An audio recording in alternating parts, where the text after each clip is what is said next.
Get your filthy hands off my daughter. Ethan stormed across the room, fury radiating off him like heat from a furnace. In one fluid, terrifying motion, he grabbed the half-full glass from the side table and hurled the contents directly into Mia's face. The bourbon hit her squarely, soaking her shirt, stinging her eyes, matting the short curls at her temples. The room went deathly still. Mia flinched, not from the pain, but from the humiliation. Her breath caught as the alcohol slid down her cheek. She rose slowly, spine straight, eyes unwavering. Emily, the 12-year-old girl in the wheelchair, looked up from beneath her bangs, wide-eyed and unmoving.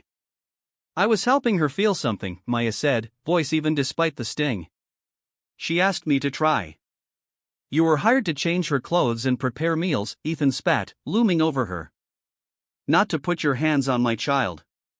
I used to study physical therapy, Mia replied, resisting the tremble in her throat.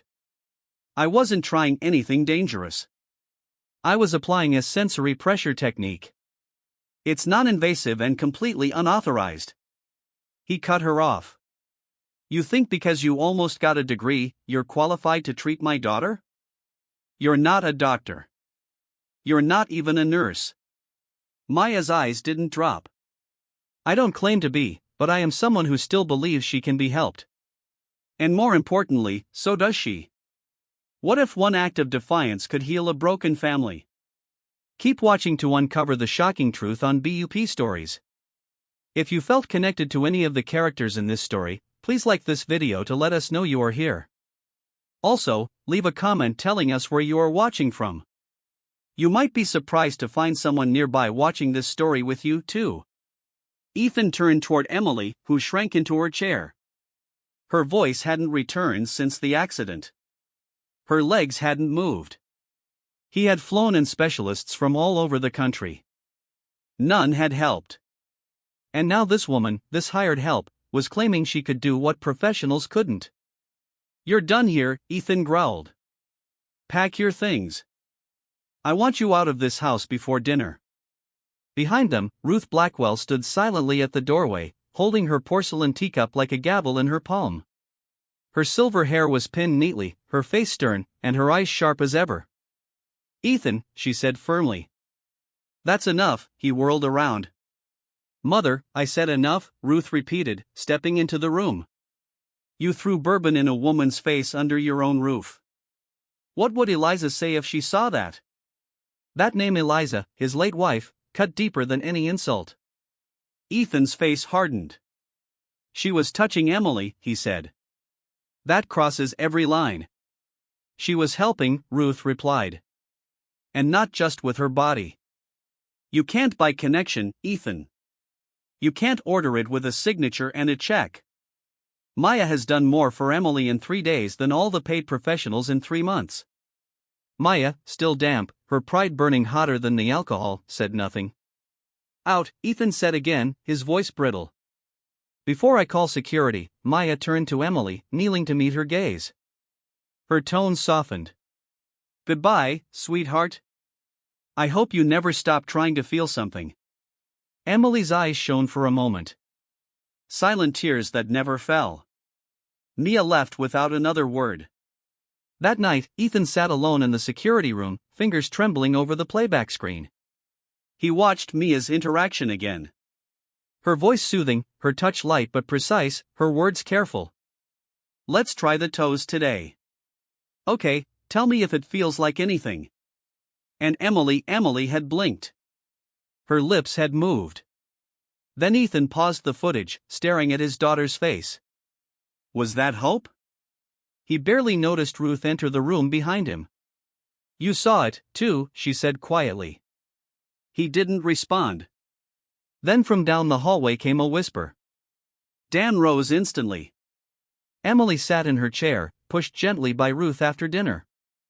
Her face was pale, eyes serious. What did you say? He asked, barely breathing. Emily's voice came again.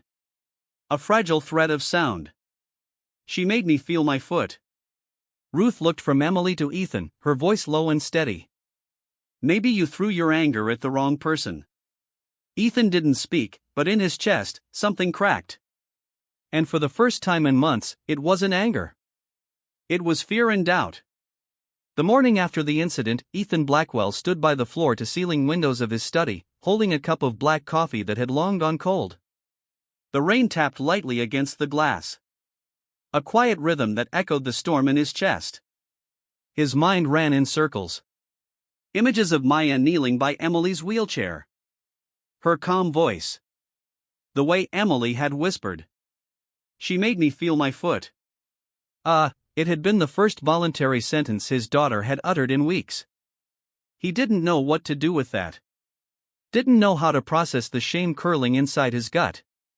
Shame for the drink he threw, for the words he shouted. For the way he looked at Maya, not as a woman, not as a caregiver, not even as a human being, but as a threat. A knock came at the door. He turned. "Come in." Ruth entered, impeccably dressed as always, her silver brooch glinting softly against her navy shawl. "She's leaving," she said. "No greeting needed." "I told her to," Ethan replied, turning back to the window. "She's packing now, quietly. No fuss." "Good." Ruth walked closer, her steps slow but certain. "You didn't sleep." He didn't answer. "You should talk to her," she added gently before she goes. "I'm not going to apologize to someone who endangered my daughter," Ethan said. "She didn't endanger her. She touched her leg. And your daughter responded." Ruth folded her hands in front of her. "You're angry because you weren't the one who saw hope first." That stung more than it should have. Ethan stayed silent, jaw tightening. "Sometimes," Ruth continued, "it takes an outsider to remind us how much we've built walls around our grief. She's not qualified, Mother. She's human, Ethan, and kind. And your daughter seems to like her. That counts for something." He turned back, irritated. "She doesn't belong here." Ruth raised a brow. "Then maybe none of us do anymore." Downstairs, Maya zipped up her single suitcase. Her clothes were folded neatly inside. 3 pairs of scrubs, 1 warm sweater, a journal she barely had time to write in. Everything else she owned was in storage or at her mother's apartment back in the Bronx. Her hands were shaking, not from fear, but from heartbreak, not for herself, for Emily. She had only known the girl a few days, but there was something about her quiet strength buried beneath all that silence. The same look Maya had worn the year her father died. She could feel Emily reaching, trying even if no one else did. Mia closed the suitcase and turned toward the doorway. Standing there blocking the exit was Ruth. "May I speak with you?" Ruth asked. "Of course, ma'am," Mia said, straightening. "You're not like the others," Ruth said. "You don't hover. You listen. And Emily, she trusted you. That's rare." Mia gave a small, grateful nod. "She's stronger than she knows." "I'm not asking you to stay," Ruth continued. "But I want you to understand my son. He's broken. Not in the obvious ways, but deep down. And men like him. They strike out at what they fear." "I'm not afraid of him," Maya said softly. "I know," Ruth smiled faintly.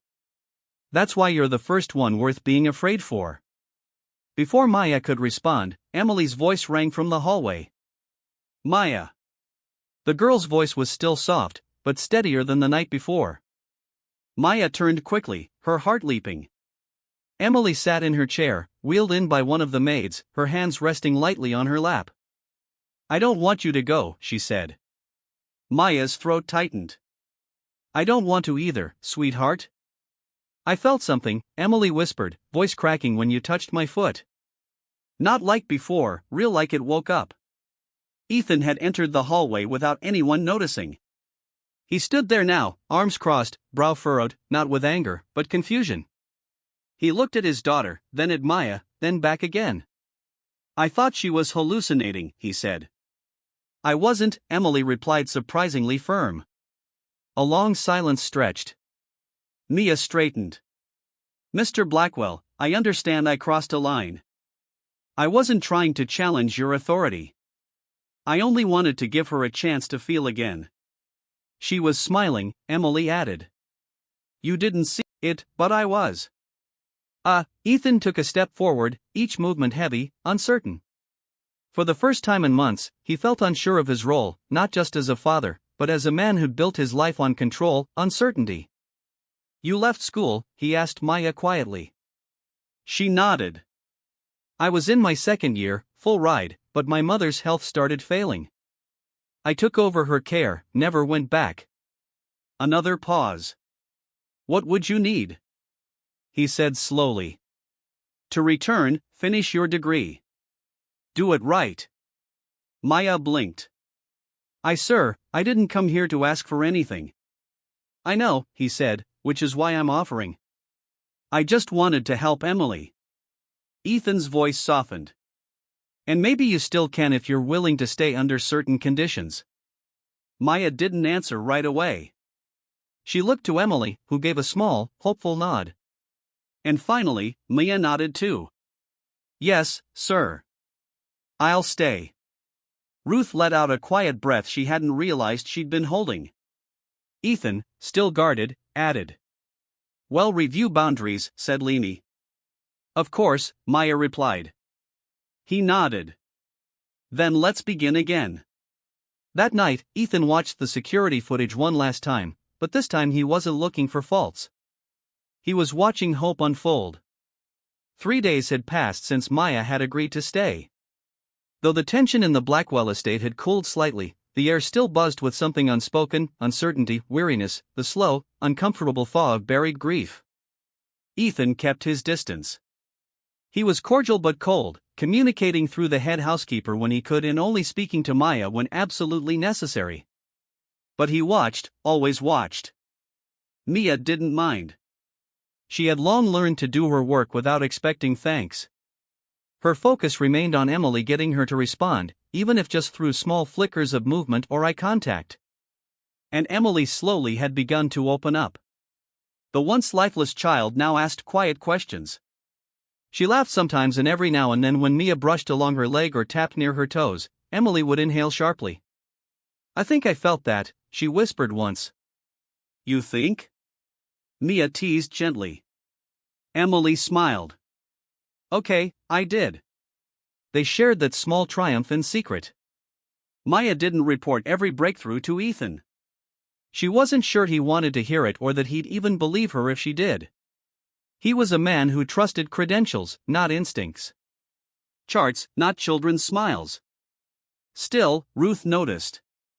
You've changed the rhythm of this house, Ruth said one afternoon as she poured tea for them both. You've woken something we forgot how to hear, Mia sipped quietly. I'm just doing what I can. No, dear, Ruth said. You're doing what we couldn't. Later that week, a new physical therapist arrived at the estate sent by one of the top spinal rehabilitation centers in Boston. Tall, sharp, clipboard in hand, she introduced herself as Dr. Grace Fleming.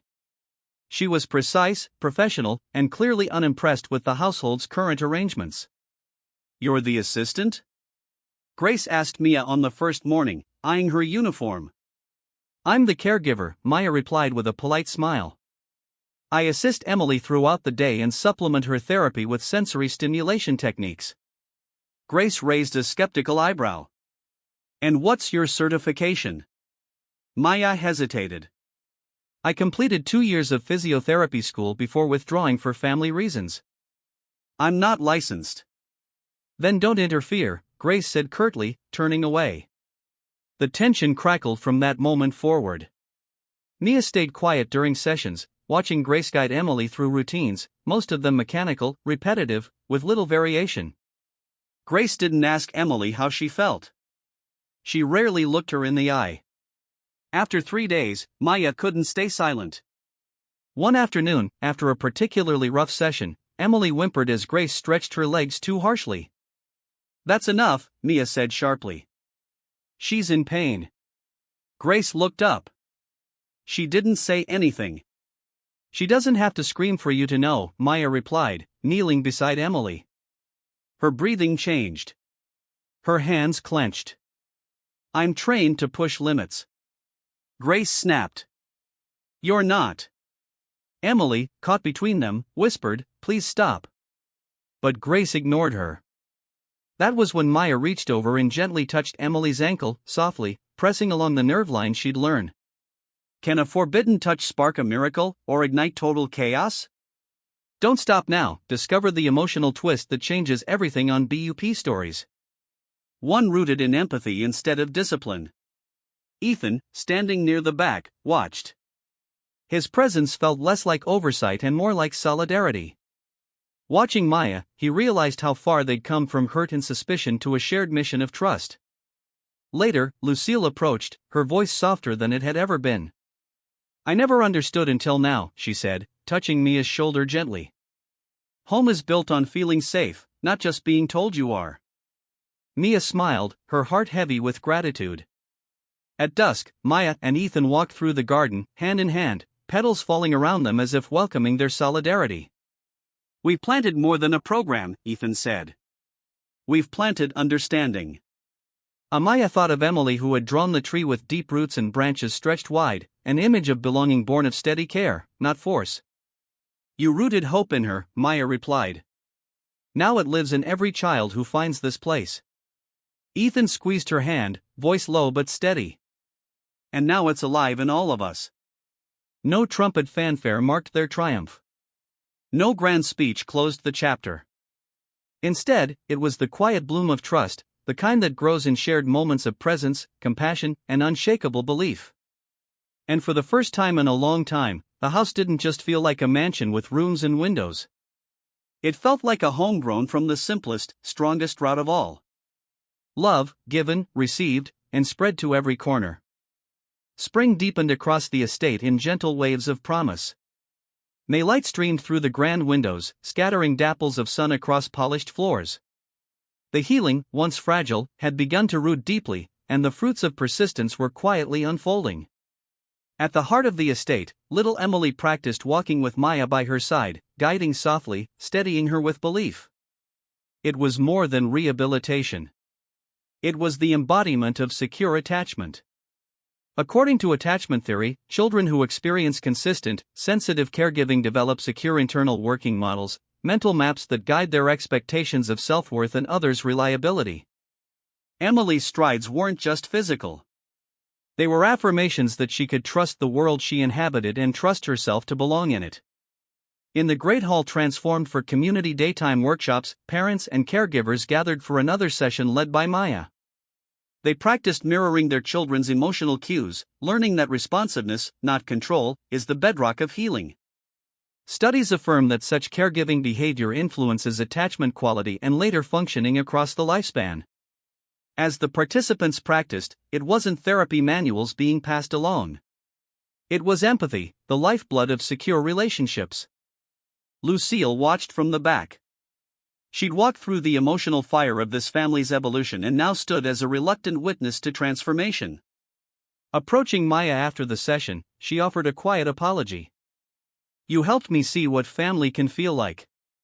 Kindness that stays even when I thought walls were safer." For Maya, the gesture was too large for words. That evening, a small celebratory gathering followed the last workshop of the quarter. Ethan, Maya, Emily, Ruth, and a few key supporters stood in the garden under a canopy of budding rose buds. Lanterns glowed like fireflies in the dusk. Ethan raised a glass. "We began this journey to help my daughter. But look at what we've created. A place where trust, not trauma, defines home." Maya's eyes met Emily's, full of light and resilience. Ruth replied, "It's the quiet harvest of belief." Outside, the garden breathed life. Where once stood uncertain seedlings, now flourished roses, steady, blooming, alive. The turn towards secure attachment doesn't just heal one child, it reshapes futures. Securely attached children tend to develop better mental health, emotional regulation, impulse control, and social competence. Here, the estate had become more than a house. It was a workshop for humanity's softer truths. Later, in the hush of Emily's room, Maya tucked her in. Emily pressed a small drawing into her hand. Delicate roots framed the word hope. Mia kissed her good night, thinking of all the roots planted inside this girl, inside herself, and inside the heart of a man who'd finally learned to trust again. Down the hall, Ethan paused outside Maya's door.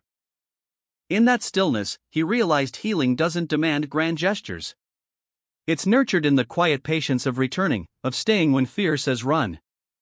It's grown in presence, and sometimes that is enough to transform everything. And so, beneath spring's soft green promise, the quiet harvest of their years together was blooming at last, deep, steady, alive. Summer approached, and with it came the tangible warmth of growth. Golden lights slanted through the wide estate windows, illuminating sunflowers planted along Emily's pathway. The garden, once buried in snow, now rose vibrant with life, an echo of the fragile but determined healing within the house's walls. One morning, Emily wobbled on her newly strong legs. Maya walked beside her, holding her hand, watching each step. It was small progress, unremarkable to an outsider, but monumental here. Ethan followed at a distance, both cheering silently and marveling at how he hadn't imagined this day possible even weeks before. Emily looked up and said, "I can do this." No fanfare, no applause, but in that voice rang something more powerful than celebration.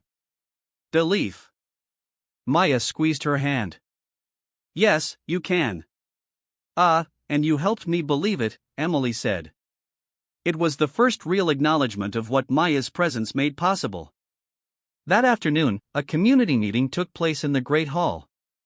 Maya introduced a toolkit for other caregivers: reflective listening, emotional attunement, co-regulation exercises. These tools were drawn from the research supporting that responsive caregiving enhances secure attachment and in turn long-term emotional stability. Parents exchanged stories of fireplaces lit by a listening ear, of hearts shielded by empathy. Ethan stayed until the end, watching families leave with lighter steps and braver looks. He realized this home had become a sanctuary, not just for his family, but for others crippled by fear. Later, Lucille found Maya in the library by the tall windows. The late light fell soft across her face. "I need to apologize," Lucille said. "I responded from fear. Fear of change. Fear of losing control. Watching Emily now, I see that what I thought was keeping things safe was keeping us sick." Maya pressed her hand gently on Lucille's arm. "What matters is that you stayed and you learned. Family isn't about correctness. It's about willingness to love again." Lucille's nod held the weight of unspoken forgiveness. That evening, Ruth invited Maya and Ethan to tea in the rose garden.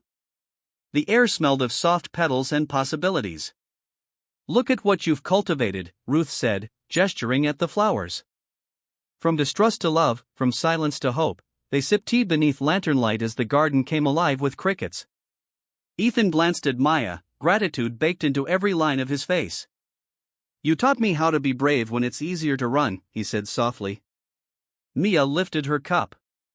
"You taught me that belonging isn't just earned, it's shared." Emily dreamed nearby, cradled by seasons shifting outside. Maya retrieved her sketch pad and doodled small sunflowers around the margin of the page they had drawn weeks ago, the tree with deep roots. Now petals had bloomed above the branches, bright and risky. She handed it to Ethan. "Our harvest," she said. He studied it and whispered, "Life's work in petals." They stayed until the stars emerged. Steady lights drawing constellations across their restoration. Attachment-based healing holds power across generations. It rewrites neural pathways, replacing anxiety with connection, isolation with shared resilience. Children given secure environments develop stronger emotional regulation, better interpersonal skills, and the courage to become agents of change themselves. In this quiet home, those lessons weren't just learned, they were lived. That night, Maya slipped into Emily's room. The girl smiled in her sleep. Maya whispered, "You taught us to bloom." Down the hall, Ethan watched through the doorway, heart full. In the hush of summer, he understood. Love anchored in presence sprouts miracles. And beneath the stars, their home stood rooted in trust, ready for any season ahead. The morning dawned with golden clarity, as if the world itself sighed in relief. Sunlight pulled across the rose petals in the garden and warmed the hardwood floors inside. The estate felt awake more than ever before. Today was different. Today marked the culmination of everything. The long, patient journey back to hope. Emily, beaming, stood at the edge of the garden pathway waiting. Maya arrived first. Emily's journal in her hand. Pages were filled with drawings, trees, sunbeams, bridges, and finally the flower-laden tree. She knelt beside Emily, who looked up at her with trust shining in her eyes. Ethan approached next, camera phone in hand. He stood a respectful distance away, offering space and encouragement. Ruth and Lucille watched from the porch, pride vivid on their faces. "Ready?" Maya asked Emily softly. Emily nodded, stepping forward. Her steps were careful, then confident, then free. Each one a testament to healing rooted in being seen, in being trusted. As Emily walked across the lawn, her arms outstretched as if catching sunlight, Maya and Ethan followed slowly behind. Every stride brought a ripple of cheers from those gathered. This was not a sprint. This was a long walk, deliberate, meaningful. A walk that began in grief, fear, and brokenness, and ended in soft certainty. She was not just moving. She was growing. When Emily reached the end of the path, she turned to face them. Maya joined her. Ethan extended his hand, and Emily took it, standing taller than ever before. Ruth and Lucille stood beside them, forming a quiet circle of belonging. Ethan cleared his throat. "My daughter is walking today not because she needed the best doctors or the most expensive tools, but because someone believed she could and stayed." His voice wavered with emotion. "Maya Williams, you showed her and all of us how to build bridges with trust and love." "Thank you." Maya placed an arm around Emily's shoulders.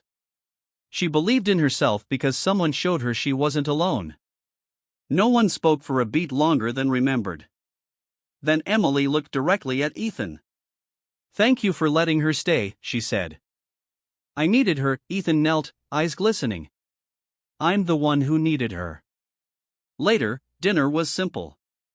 Chicken, roasted vegetables, and a homemade pie made by Ruth. They all sat around the large circular table, laughter warm, plates cleaned. Lucille caught Maya's eye and raised her glass. "To family found." Maya smiled, raising her own. To the roots that finally held that evening. As summer slipped into dusk, Maya tucked Emily into bed. The little girl whispered, "We grew together." "Yes, sweet girl," Maya replied. "We did." She stared at Emily's drawing resting on the bedside table. The blossoming tree with roots deep and branches wide under it, scribbled in careful letters, "Home." Down the hallway, Ethan paused outside Maya's room. She appeared at her door a moment later. They stood quietly, worlds healed in their gaze. He closed the distance, their hands clasping. No words were necessary. In the hush of night, they understood what they'd built. A home grounded not in wealth, but in unwavering presence, trust, and love. Outside, the last lantern glimmered by the rose bushes. A breeze whispered promises of tomorrow. And in that gentle glow, their long walk home finally reached its horizon. True healing begins when we choose compassion over control, presence over pride, and love over judgment. This story teaches us that no amount of wealth, power, or status can substitute for the quiet strength of empathy, and the transformative power of being seen, heard, and believed. Through Maya's unwavering kindness and Ethan's painful yet redemptive awakening, we are reminded that the deepest roots of family are not bound by blood, but by trust, forgiveness, and the courage to grow together in a world often divided by race, class, and fear. This story is a call to build bridges, not walls, and to believe that even the most fractured hearts can bloom when nurtured with grace. If this story touched your heart, hit that like button and subscribe to BUP Stories for more inspiring tales of hope and transformation.